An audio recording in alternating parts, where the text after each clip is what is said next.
today with resting membrane potential. And to understand resting membrane potential, you need to understand the neuron. And if we look at this picture here of the neuron, where did we say we find chemically gated channels? Did we talk about that on the slide, where we find those? Yep. Yep. So on the dendrites and on the cell body, we find chemically regulated channels, which means some receptor has to bind to open up that channel. Also on the dendrites, we find some of the dendrites are modified as sensory receptors. So they might have special channels that are not chemically regulated, but they're a modified dendrite to serve as a sensory receptor. So it could be a photoreceptor, if we're talking about in the retina of the eye, that's going to open up and allow ions to flow in response to light. Or it could be a mechanoreceptor. A mechanoreceptor is something that if you push on it, like we find these in our skin, if I push on the cell membrane of a nerve cell in the skin, it will open up a channel and allow ions to flow. So those are on the cell body and dendrites. And then on the axon hillock, remember this kind of triangular area here, we find voltage-gated channels. So these open in response to a change in ion concentration inside the cell.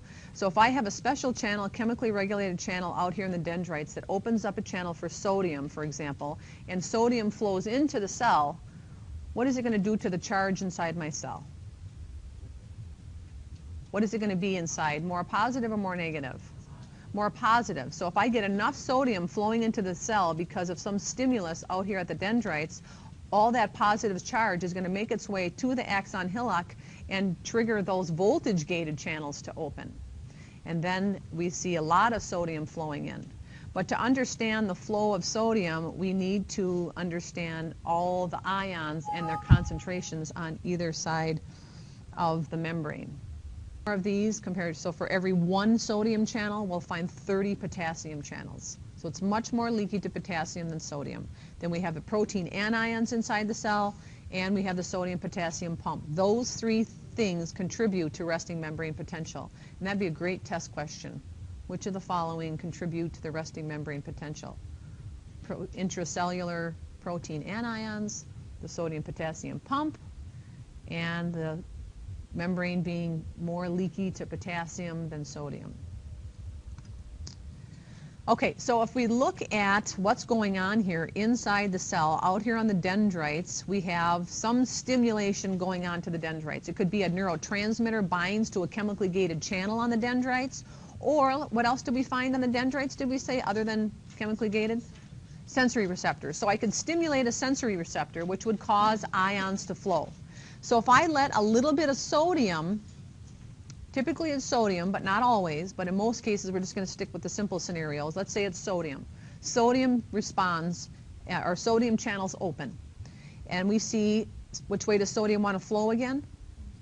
Into the cell. So if I open up a special chemically gated sodium channel or a sensory receptor that causes sodium to flow in, I'm going to see it become a little more positive inside the cell. Would you agree, going from -70 up towards 0, it means it's more positive inside?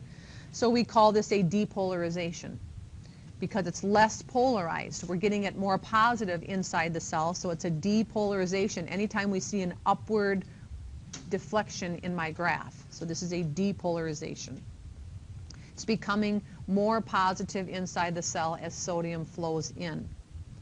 What else might cause a depolarization? Well, if we go back to our picture of the ion, or the axon, there's other ions that play a role here. What we find is there's more calcium outside the cell compared to inside the cell, because we get that from our diet. So there's a little bit of calcium inside, a lot of calcium outside. We find there's more chloride ion outside the cell compared to inside the cell. And we find there's more magnesium ion inside the cell, which is a +2, compared to outside the cell. So based on those concentrations I just gave you, which way would we expect calcium to flow if I opened a door for it in the membrane into the cell? Which way would magnesium flow out of the cell and chloride into the cell. And notice their charges, okay? So if we go back to the PowerPoint and look at what would cause a depolarization, so we already said sodium. If sodium came into the cell, that would cause an upward deflection in my graph. What else would cause an upward? What other ions involved would cause an upward deflection? What would it make it more positive inside the cell? Calcium. If I open up a calcium channel, calcium wants to flow into the cell, that would make it more positive. How about if I prevented potassium from leaving the cell? Could that cause a depolarization? Yeah, definitely. Because it wouldn't leave, we wouldn't lose that positive charge, so it would make it more positive inside the cell. Like let's say I gave somebody potassium via an IV. Would that increase the potassium in the interstitial fluid if I did that? Definitely, because it goes through the plasma to the interstitial fluid, then to the cells, right? So if I infuse potassium into a patient's IV and put a lot of potassium out in the interstitial fluid, would there be as much of a drive for potassium to leave the cell? No, it would stay in the cell. And that's why we give people potassium, is because we don't want them to lose potassium in their cells so they can, whatever the condition is that's causing low potassium. But that can cause heart irregularities if people have low potassium levels. So we want to keep the potassium in, so we'll put some in their IV, higher concentration in the interstitial fluid, and that's going to cause less to leak out. So that would cause a depolarization, giving somebody IV potassium. How about magnesium? Which way does magnesium want to flow? Out of the cell. So if I want to make it more positive inside the cell, what would I have to do with magnesium? Prevent it from leaving, right? So again, I could infuse or give someone magnesium, which would cause less of a concentration difference and keep that magnesium inside the cell. So those are some things that could cause a depolarization outside of just sodium. So you have to think about which one is more concentrated on which side of the cell to figure that out. A hyperpolarization, like if you're hyperactive, means you're extra active, right? So hyperpolarized means it's extra polarized. So it means it's more negative inside the cell. So anything that's going to cause the cell to be more negative on the inside is going to cause a deflection in the downward direction in a graph of millivolts across the membrane. So what are some things, if you look at your axon drawing, what are some things that would cause a hyperpolarization? Oh, let's stick with the easy one. If I open up a channel for what? Chloride. Which way does chloride want to flow? Into the cell, and it's a negatively charged ion. So if I bring more negative into the cell, that's definitely going to cause a hyperpolarization.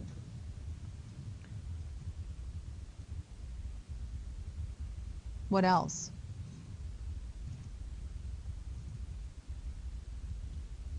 What would happen if I opened up more potassium channels in the cell? We'd have more leaking of positive charge out of the cell. What would that do to the inside then? More negative inside, which would be another example of a hyperpolarization.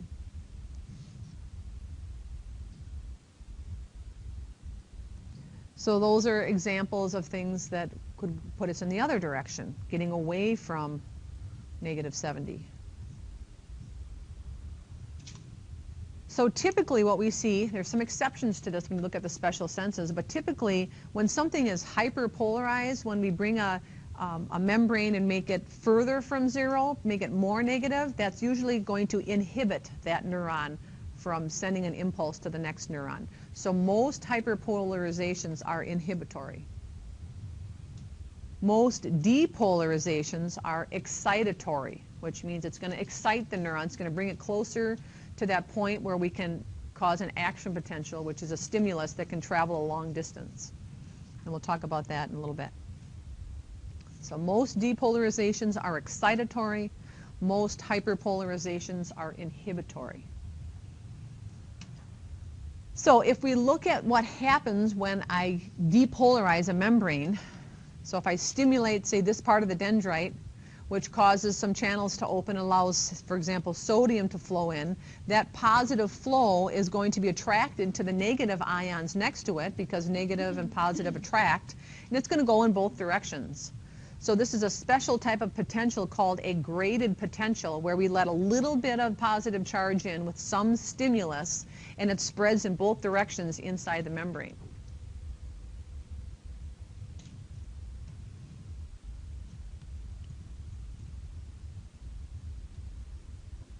So it travels in both directions across the membrane, and we're following the positive charge. If we want to know what direction things move, we just find where the positive charge is, and we draw an arrow toward the negative charge. So here you see positive toward the negative. When we're talking about electricity, we talk about positive moving toward negative. So a graded potential is just a small stimulus that causes ion differences, ion charge differences across the membrane, but they fizzle out right away. Because what puts everything back in place again? What's constantly bailing the pump? Or the sodium potassium pump, bailing, the membrane, right? Making it back to that resting membrane potential. So what happens then is, again, these graded potentials, so I would underline this, graded potentials go in two different directions, and they fizzle out quickly if we don't continue the stimulus. So a graded potential is some stimulus at the dendrites and cell body that fizzles out if we don't continue the stimulus. And the sodium potassium pump puts everything back where it was, and we're done. But if I provide enough of a stimulus and I continue that until I get positive inside the in the membrane to the point of -55, so remember, resting membrane potential is -70. If I can get to -55, then I've reached what we call threshold. And you should label this dashed line threshold.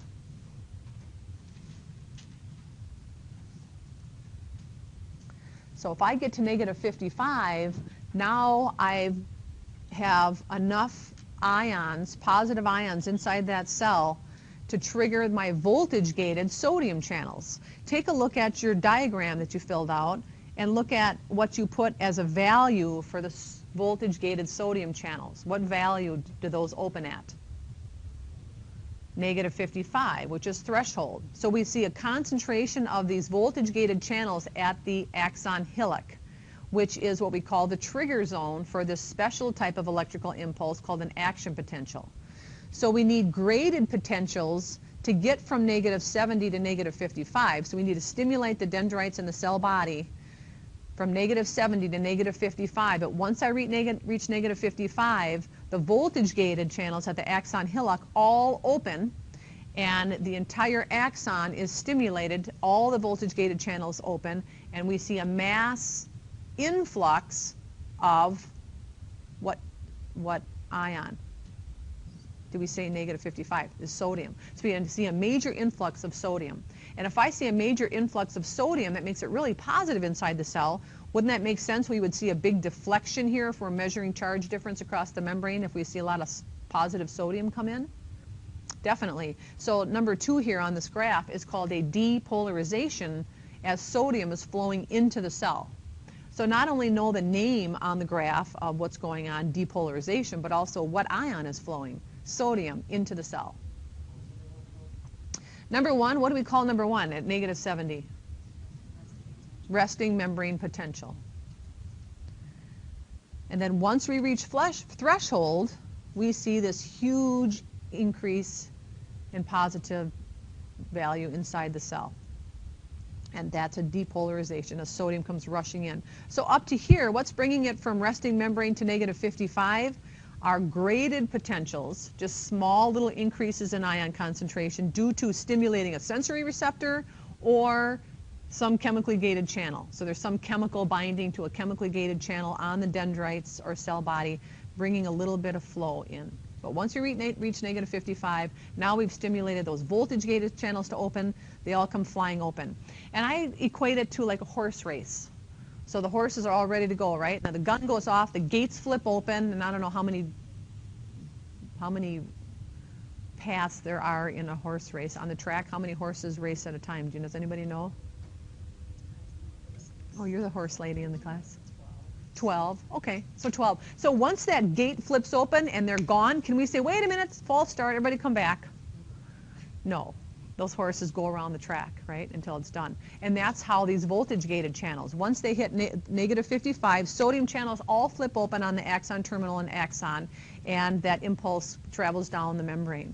But then, once it hits plus 30, those voltage-gated sodium channels are signaled to shut, because they're meant to be open at negative potentials, negative 55 and upwards. But once it hits plus 30, they shut, and then the other channel opens. What's the other voltage-gated channel on the membrane? Potassium. And what value did we give that? Positive 30. So now sodium channels flip open at plus 30. And which way does sodium want to travel? Or potassium, sorry. Which way does potassium want to travel? Out of the cell. So if we lose a bunch of positive potassium, now we're going to go back down to the negative direction. So we call this a repolarization because we're becoming polarized again, where we're negative inside, positive outside. So for number 3, it's called a repolarization, and potassium is leaving the cell, causing it to be more negative. And that's what we see on the graph, going back down to the negative values. So it continues to come down, and then they're signaled to close at negative potentials. They're signaled to close, but potassium channels are slow closing channels. It's just like on Good Friday or Black Friday shopping when they say the first 100 people in the door, get to go and look at everything or whatever. So then they shut the door, but if they're slow to shut that door, wouldn't there be extra people kind of squeezing in if they're slow to shut the door? That's what happens with potassium. So extra potassium leaks out, making it a little more negative than resting potential, which is what number 4 is. And what do we call when it's more negative than resting potential? Hyperpolarization. So that's what number 4 is. And hyperpolarization on this graph of an action potential is due to slow closing potassium channels. Slow closing potassium channels is a hyperpolarization. And then we see it go back to resting. So from 4 to 1, what's cleaning everything up and getting everything back to resting? Yep, the sodium-potassium pump is acting from 4 to 1, cleaning everything up.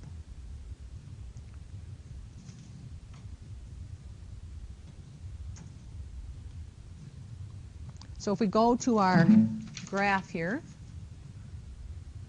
you can label this. What value goes at the bottom of the graph where the black line starts at the very bottom? What value? Negative 70, and we can label that with the arrow resting membrane potential. And then the dashed line, what value is that? Negative 55, and we can label the dashed line as threshold. And where does threshold occur? What part of the neuron do we see? Axon hillock, yep. And then this dashed line on the left side of the graph, the arrow, what is that, this part of the graph? Depolarization. And then on the right side where it comes down again, repolarization. And then the last arrow on the right, hyperpolarization. And don't forget to label the top of the graph. What value would we give that on the left, the vertical axis at the very top? Plus 30 millivolts. So again, where on the neuron does the action potential happen?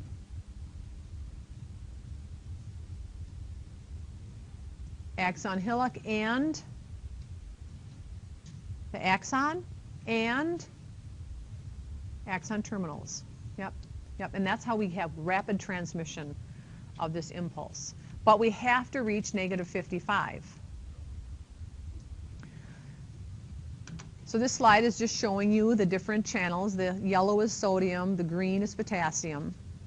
So if we start off here Both channels are closed. Notice the graph is at resting membrane potential.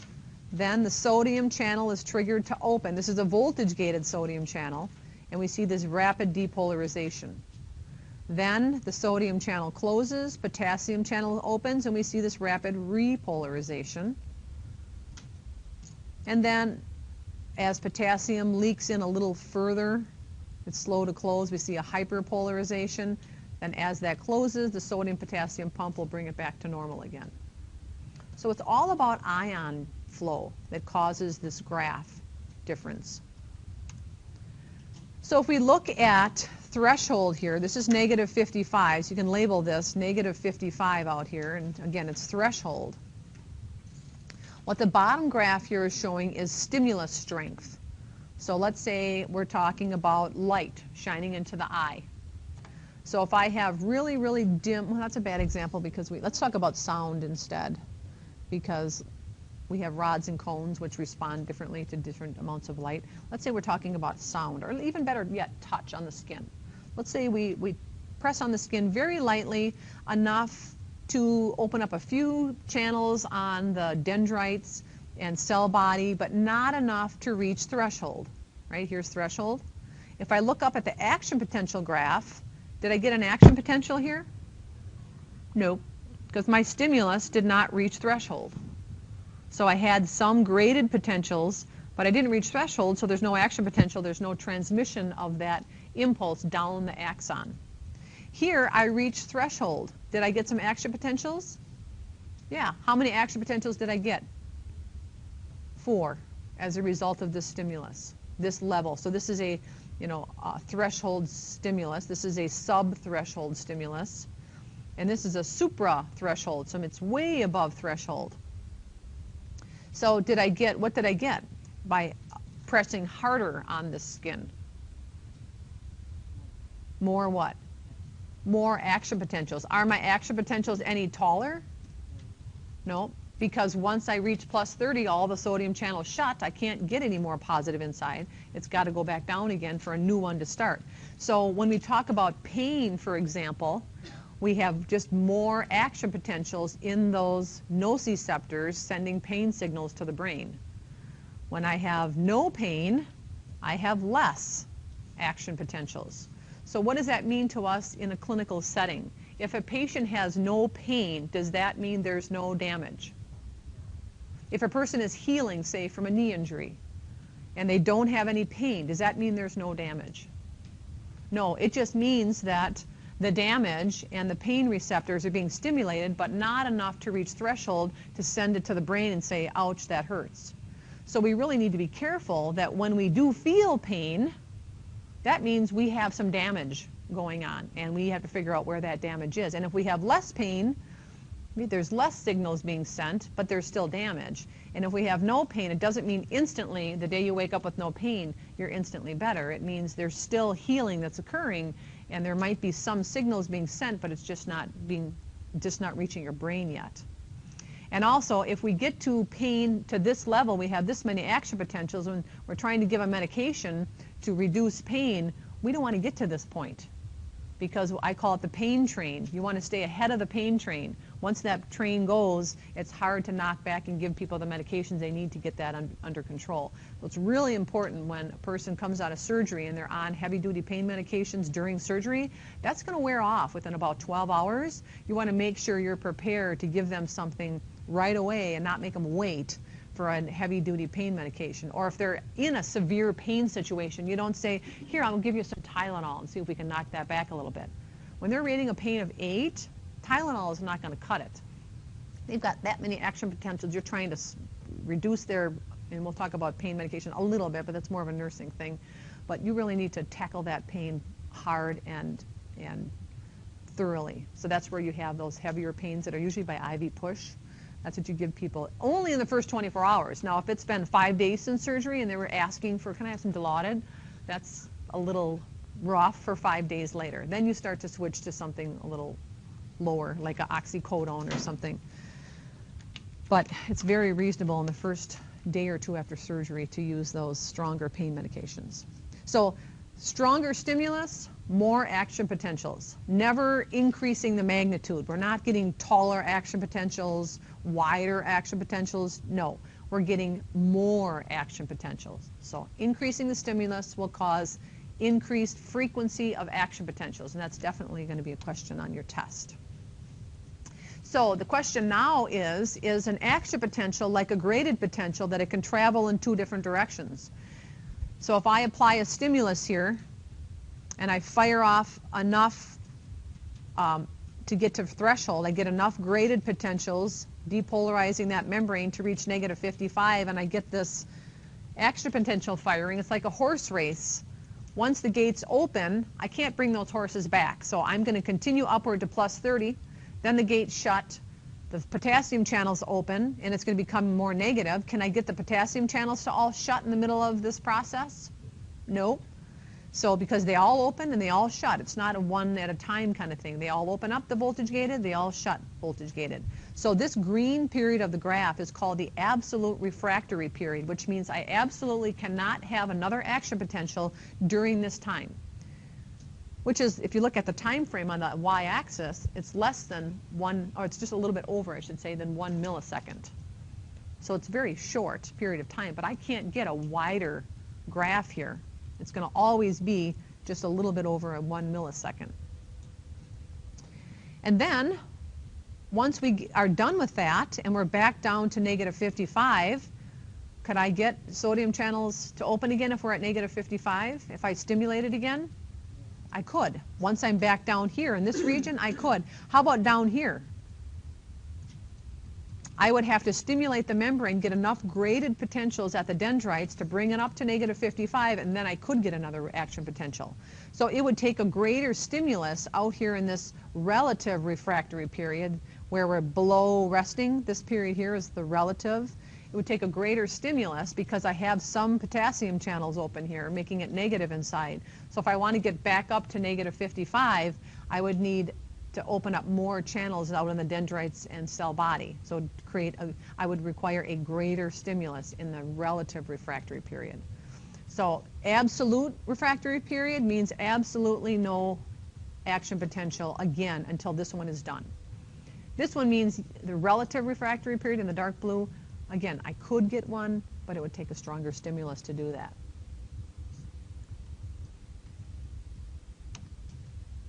So remember that the axon is myelinated because we want rapid transmission of an action potential. But the dendrites, the cell body, is not myelinated.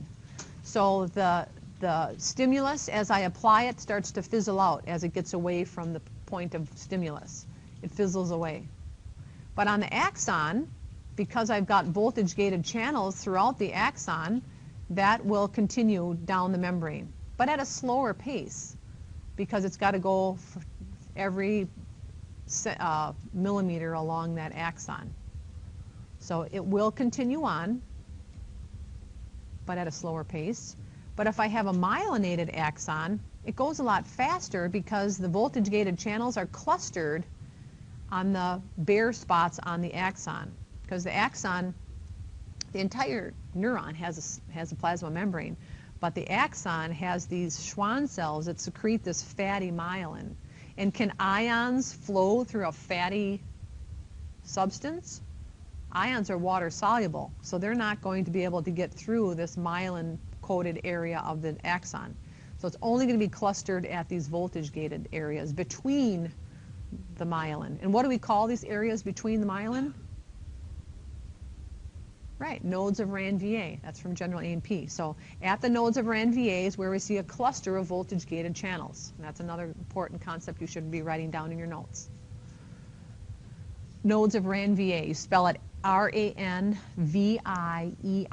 Nodes of Ranvier.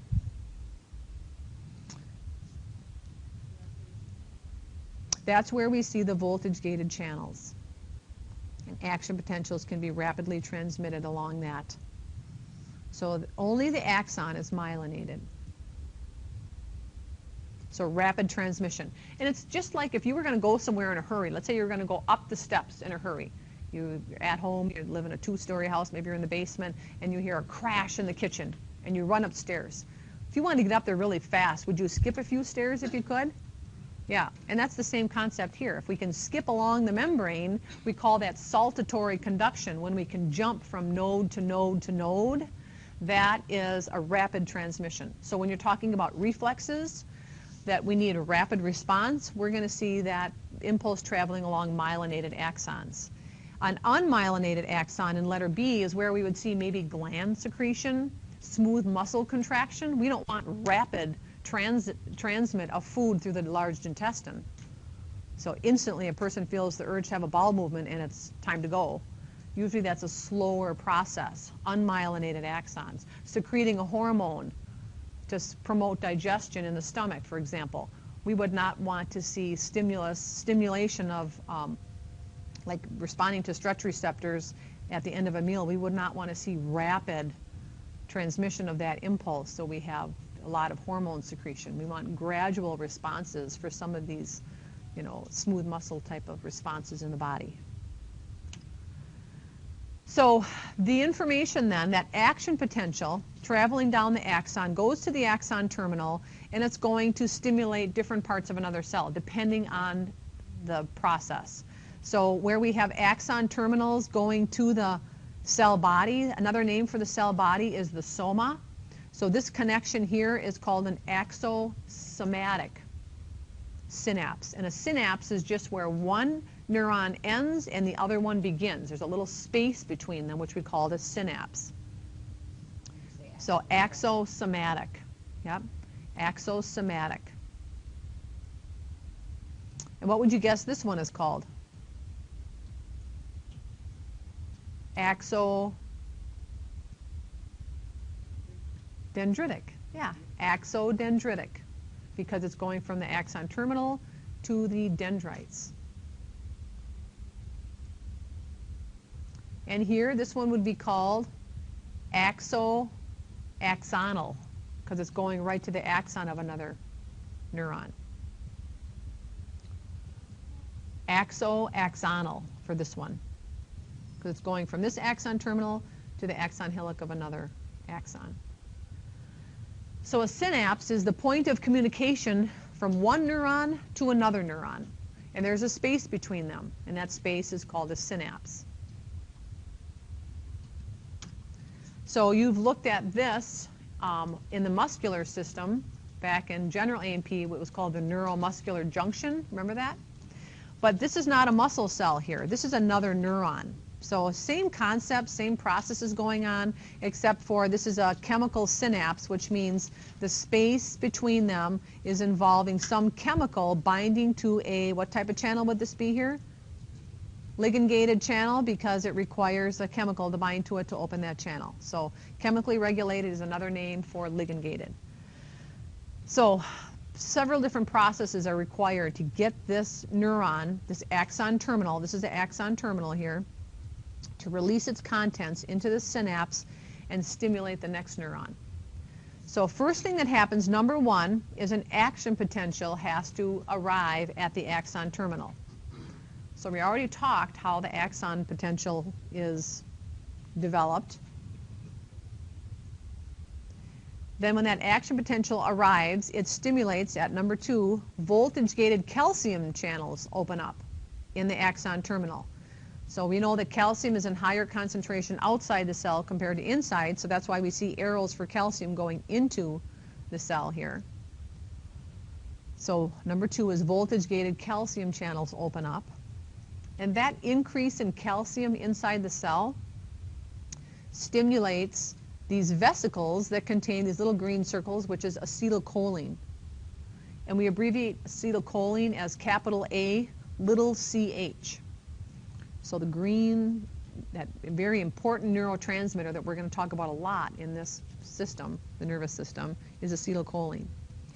And when acetylcholine is stimulated to be released by exocytosis from the axon terminal into this synaptic cleft, it diffuses across and binds to this chemically regulated sodium channel.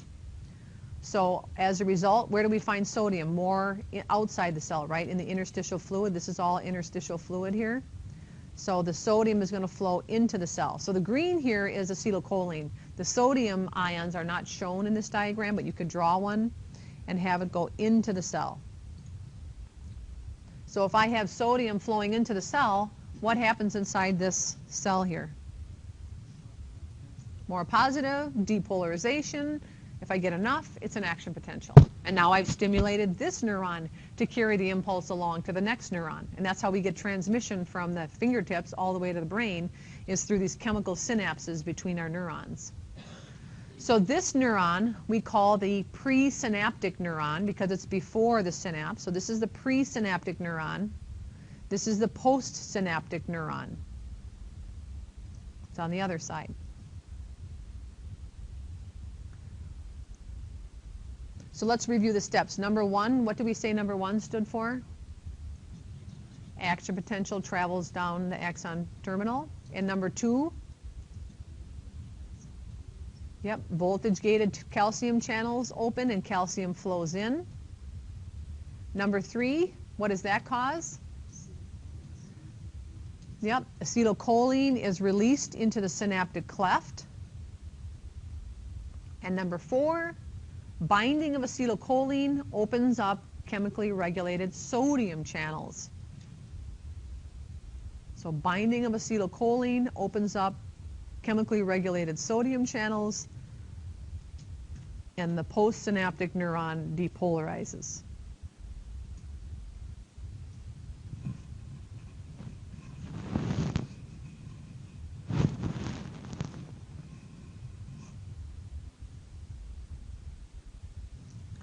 So this postsynaptic potential, so this potential here that develops in this postsynaptic neuron can be one of two things. Now, first of all, let's talk about where on the neuron is this? This is a membrane. Where on the neuron are we here? You should write that in. Write it right here. Where on the neuron are we? Right. Where do we say chemically gated channels are? Dendrites or cell body. So the postsynaptic neuron, we're talking dendrites or cell body here in most cases. All right, so the potential that's formed, we call this a postsynaptic potential that occurs here. If I have an upward deflection, what do we call that? What did I say? Depolarizations are mostly excitatory or inhibitory? Excitatory. So we call this an EPSP.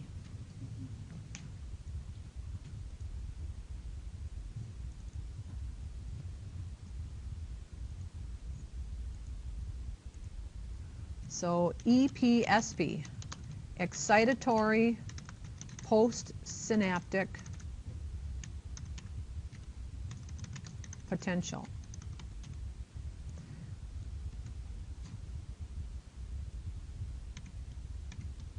Causes depolarization of the membrane. IPSP is in the other box. Here, this is an IPSP because what happens when I stimulate it? Or not stimulate it, but when the neurotransmitter binds, it causes a negative deflection. So that would be the opposite of excitatory. That would be inhibitory.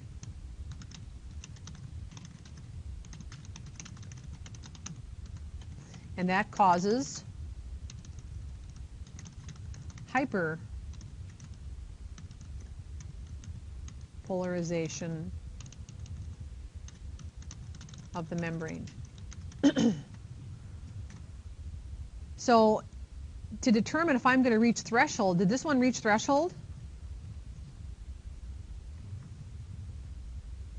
We need to be at negative 55. Look at what happens to the graph. It goes up and then it goes back down again. So did we reach threshold?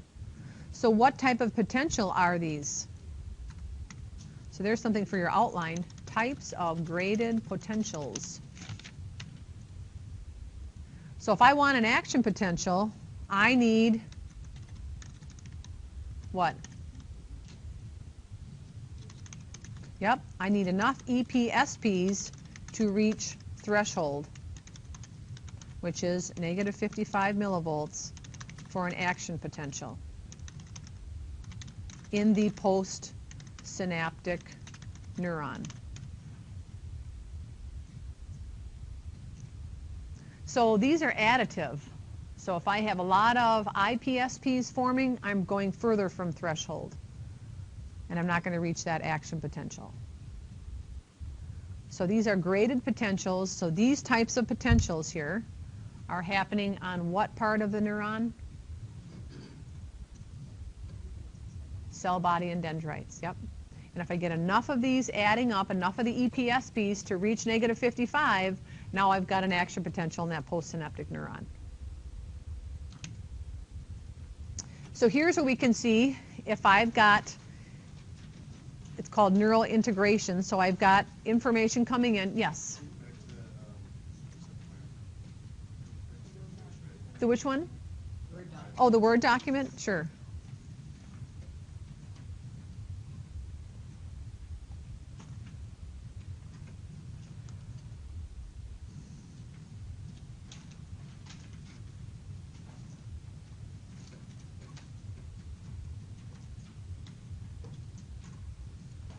All right, so integration just means that I'm going to have different types of stimulation coming in at the dendrites. So here we see an action potential coming down, and it's causing, and then here's another action potential coming down. It causes two of these EPSPs. But did it reach threshold? No. But if I add them together, then I do reach threshold and I have an action potential. Same thing here. We have, right, if frequency of stimulation. So increased neurotransmitter being released from that presynaptic neuron because I have continued action potentials in that presynaptic neuron. They're going to add together and I get an action potential.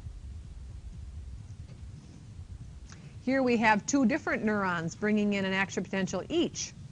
They're going to add together the graded potential and cause an action potential. So I have two different neurons, two EPSPs from different neurons adding together, reaching the axon hillock, causing an action potential. Here I have one that's causing a graded potential EPSP, but another one causing an IPSP, causing it to hyperpolarize. This one causes depolarization, but I didn't reach threshold, so I don't get an action potential. So this is happening all the time. We have these inputs coming into neurons, and they have to add together to reach threshold. Sometimes there's two different inputs coming in that cancel each other out, and I'm not going to get an action potential. So again, these are all graded potentials. These do not reach threshold. This one does, because I added them together. I had one action potential, then another action potential. Here I had an action potential from one and an action potential from another. I reached threshold. I had, did I say action potential? Yes, action potential in the presynaptic neuron. So causing a graded potential in this dendrite, graded potential in this dendrite, getting enough of a charge inside that cell to fire off an action potential at the axon hillock. But this one here, like I said, we had an action potential here causing an EPSP. This one is causing an IPSP, so they cancel each other out, and I did not achieve an action potential. So if you look at your worksheet now that I handed out, does everybody have their worksheet packet with the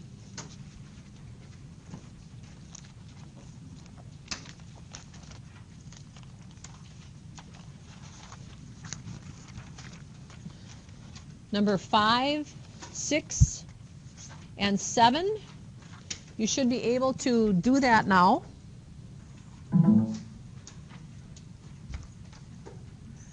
And I colored one part for you. The presynaptic membrane is here in blue. My coloring is not good because I was doing it in kind of a hurry. And the postsynaptic neurotransmitter receptors are shown in pink here. So like I said, make sure you bring a pack of colored pencils to class so you can fill this out.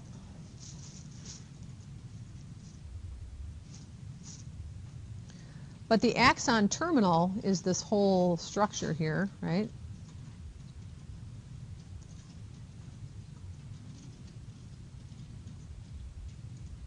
But what you should do for next time is fill out 5, 6, and 7.